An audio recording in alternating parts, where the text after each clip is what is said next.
Mesdames, Messieurs, cette nuit est pour chaque musulman la plus sainte de l'année. C'est une nuit de prière.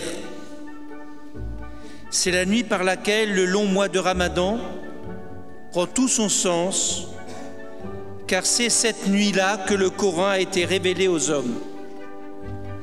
Le jeûne, les privations, la bienveillance particulière portée aux autres tout au long du mois de Ramadan nous apparaissent ce soir comme une attente enfin récompensée, une espérance comblée au-delà de tout.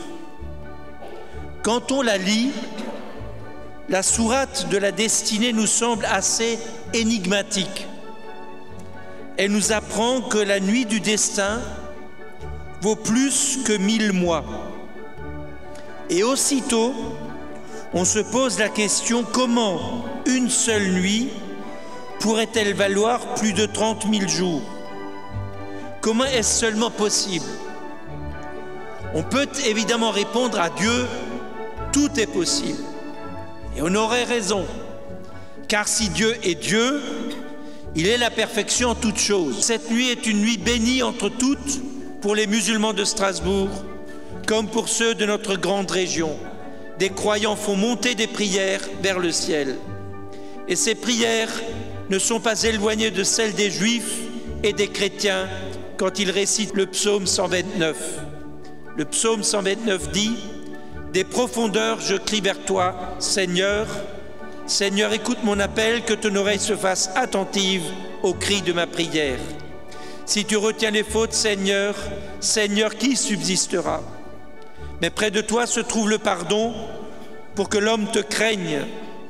J'espère le Seigneur de toute mon âme, je l'espère et j'attends sa parole. Mon âme attend le Seigneur, plus qu'un veilleur attend l'aurore. Cette nuit, vous êtes les veilleurs qui attendez l'aurore. Que votre prière monte très haut pour apporter au monde le pardon, le salut et la paix. Je suis venu vers vous parce que cette nuit appelle chaque homme, qu'il soit musulman ou qu'il ne le soit pas, à s'interroger sur le sens le plus profond de son existence et la part la plus sacrée qui est en lui. Ce n'est pas facile de le faire dans les circonstances que nous connaissons et dans une société qui trop souvent oublie que l'homme a une âme et que toute vie humaine est un miracle absolu.